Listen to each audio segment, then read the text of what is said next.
अब कर रहे हैं क्वेश्चन नंबर 29 और क्वेश्चन नंबर 29 में हमें एक पैरेललोग्राम दे रखा है, उसके 3 वर्टेसेस दे रखे हैं हमको, उसके 3 वर्टेक्स दे रखे हैं हमको ए, बी और सी। ए के कोऑर्डिनेट्स हैं 3 6, बी के हैं 5 10 और सी के हैं 3 2।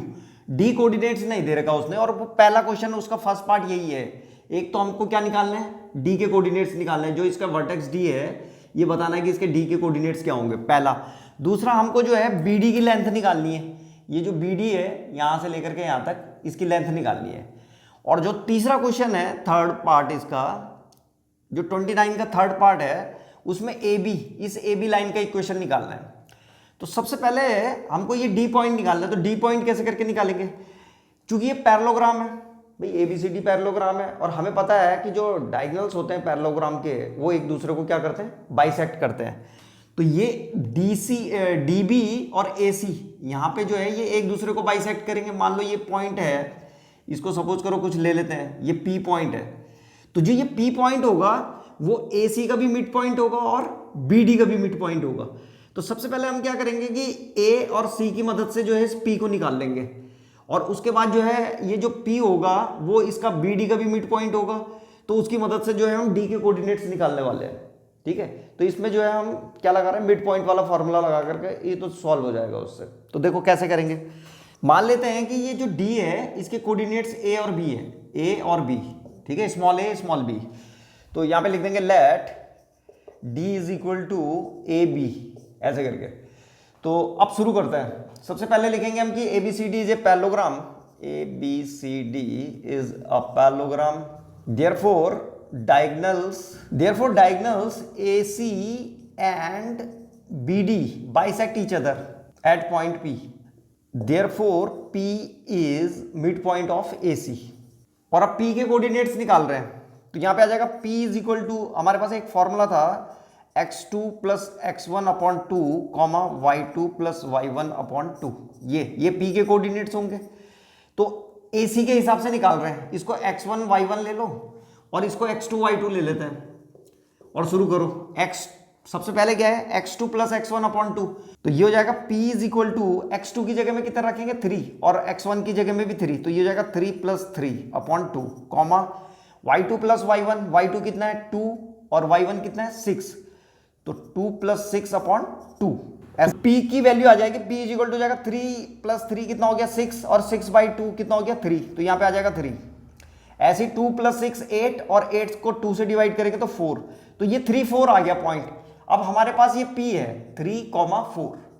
अब ये जो है BD का भी मिड पॉइंट है, तो यहाँ पे लिखेंगे again P is mid point of BD। फिर से जो है मिड पॉइंट वाला फॉर्मूला लगा रहे हैं, तो यही वाला मिड पॉइंट वाला फॉर्मूला क्या होता है, वही x2 प्लस x1 अपॉन 2। तो अब इस बार क्या करना है हमको, अभी हमने इनको लिया था x1 x2, इसको मिटाओ यहाँ से, ये वाले इनको ले लेंगे। अब हमारे लिए ये x1 y1 हो गया और ये वाला हमारे लिए जो है x2 y2 हो गया, ठीक है, और ये मिड पॉइंट हो गया उसका। तो फिर से जो है यहाँ पे मिड पॉइंट की जगह में तो 3 4 आ जाएगा, ठीक है, ये 3 4 इज इक्वल टू कितना, फिर वही x2 प्लस x1, यहाँ पे लिख देंगे x2 plus x1 upon 2 comma y2 plus y1 upon 2, ये वाला फॉर्मूला लगा रहे हैं दोबारा से। और मिड पॉइंट की जगह में जो है ये मिड पॉइंट होता था xy, यहाँ पे xy लिखते थे हम ऐसे करके, ये मिड पॉइंट था, ये फॉर्मूला यूज कर रहे हैं। तो xy की जगह में तो 3 4 आ जाएगा, तो यहाँ पे 3,4 लिख दो is equal to x2 plus x1, तो x2 है a और x1 है 5, तो a plus 5 by 2 comma y2 plus y1, y2 है b और ये है हमारे पास 10 y1, तो ये हो जाएगा b प्लस 10 अपॉन 2, ये आ गया। बस अब इसको कंपेयर कर देंगे, यहाँ पे हम देख रहे हैं a प्लस 5 अपॉन 2, इसकी जगह में कौन है 3, तो यहाँ पे 3 लिख देंगे और इसको सॉल्व कर दो, तो ये हो जाएगा 3 2 6, a plus 5 is equal to 6, तो a इज इक्वल टू कितना हो जाएगा 6 माइनस 5 1। ऐसे ही यहाँ पे b plus 10 by 2 is equal to, ये किसके इक्वल होना चाहिए 4 के, तो यहाँ पे लिख दिया 4, ये यहाँ चला जाएगा तो कितना हो जाएगा 8, तो b plus 10 is equal to 8, और फिर इस 10 को उधर भेज देंगे तो 8 माइनस 10 कितना हो जाएगा -2, तो b इज इक्वल टू आ जाएगा 8 माइनस 10 कितना -2, तो a की जगह में 1 और b की जगह में -2 आ गया। अब तो ये हमारा इसके कोऑर्डिनेट्स आ गए किसके, d पॉइंट के। तो डी पॉइंट के कोऑर्डिनेट्स हो गए 1 और -2। तो पहला क्वेश्चन उसने यही पूछ रखा था कि डी क्या होगा, तो हमारे पास आ गया पॉइंट 1 -2। अब कर रहे हैं इसका दूसरा पार्ट, इसमें बी डी चीप पूछ रखा है इसने। तो बी डी निकालने के लिए हमें क्या करना पड़ेगा, डिस्टेंस वाला फॉर्मूला लगाना पड़ेगा। B D is equal to जाएगा x2 - x1 का whole square plus y2 - y1 का होल स्क्वायर। ये वाला फॉर्मूला लगाएंगे इसमें। ये डिस्टेंस का फॉर्मूला है, यहाँ पे डी लिख देता हूँ। तो ये डिस्टेंस का फॉर्मूला यूज कर रहे हैं, तो लिखो d is equal to, D की जगह में अब किसका लिखना है, मैं बी डी लिख दो। B D is equal to x2 - x1।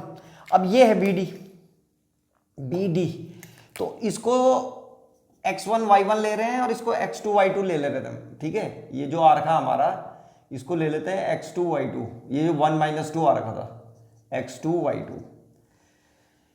तो x2 - x1, तो x2 की जगह में 1 है, 1 - 5 का स्क्वायर आ जाएगा, प्लस y2 - y1, y2 की जगह में है -2, तो यहाँ पे लिखेंगे -2 माइनस, और y1 की जगह में 10 है, तो 10 लिख दिया और इसका स्क्वायर कर दिया बस। और यहाँ पे आप इसको सॉल्व कर दो, तो 1 - 5 कितना होता है, माइनस का 4 आ जाएगा, तो -4 का स्क्वायर प्लस यहाँ पे आ जाएगा 12, माइनस का 12 और इसका स्क्वायर। यहाँ से जब इसको सॉल्व करेंगे तो -4 का स्क्वायर होता है 16, पॉजिटिव 16, और ऐसे ही -12 का जब स्क्वायर करेंगे तो ये आ जाएगा प्लस का 144, अंडर रूट लगा दो। अब इन दोनों को ऐड करेंगे तो ऐड करके आ जाएगा ये 6 + 4 10 हो गया, और 1 और 4 5 और एक 6 160 आ जाएगा, अंडर रूट 160। बस अब इस अंडर रूट 160 को हम कैसे करके लिख सकते हैं, इसको लिखा जा सकता है 4 × 4 × 10, और ये 4 बाहर आ जाएगा, तो इज इक्वल टू 4√10। तो ये जो है डिस्टेंस आ गया है बी डी, तो B D is equal to आ गया 4√10 यूनिट, जो भी यूनिट होगी वो आ जाएगा। अब रह गया एक थर्ड पार्ट इसका, इसमें हमें इक्वेशन निकालनी थी किसकी, ए बी की। तो ये है ए बी, ए बी के दोनों पॉइंट पता है हमको, ये भी पता है और ये भी पता है, तो इसको x1 y1 ले लेते हैं और इसको x2 y2 ले लेते हैं, और हमारे पास 2 पॉइंट से होकर जाने वाली लाइन का इक्वेशन है, उसको लिख करके सॉल्व कर देंगे। तो यहाँ पे लिखेंगे हम equation of line that passes through the 2 point. उस लाइन का इक्वेशन होता है y - y1 is equal to y2 - y1 upon x2 - x1 और x - x1। बस यहाँ इस फॉर्मूले में रखना है। तो जहां जहां पे x1 y1 है उसकी x1 की जगह में 3 रख देंगे, y1 की जगह में 6, x2 की जगह में 5 और y2 की जगह में 10। तो रखो y - y1 6 आ जाएगा यहाँ पे, is equal to y2 - y1, तो y2 है 10, यहाँ पे लिखेंगे 10, माइनस y1 जो है 6 है। ऐसे x2 - x1, x2 है 5 और माइनस x1 कितना है 3, और x - x1 की जगह में 3 आ जाएगा। अब इसको सॉल्व कर देंगे, तो y - 6, 10 - 6 जो है 4 होता है, और 5 - 3 2 हो गया, और यहाँ पे x - 3 ऐसे ही रहेगा, ये कैंसिल हो जाएगा, 2 × 2 = 4। अब हो जाएगा ये y - 6 इज इक्वल टू 2 के अंदर मल्टीप्लाई कर दो, 2x - 6 हो गया ये। बस हमारे पास जो इक्वेशन है ये आ गई है y - 6 is equal to 2x - 6। तो इसको इधर ले जाते हैं सबको, तो ये जाएगा 2x, ये वहां से वहां यहाँ जाएगा तो -y, और ये +6 - 6 इज इक्वल टू क्या बच गया 0। ये 6 से 6 कैंसिल हो गया, तो हमारे पास आ रहा है 2x - y is equal to 0। ठीक है, तो ये रिक्वायर्ड इक्वेशन आ गया है। तो equation of the line A B is equal to ये है 2x - y, 2x - y is equal to 0। तो ये था क्वेश्चन नंबर 29।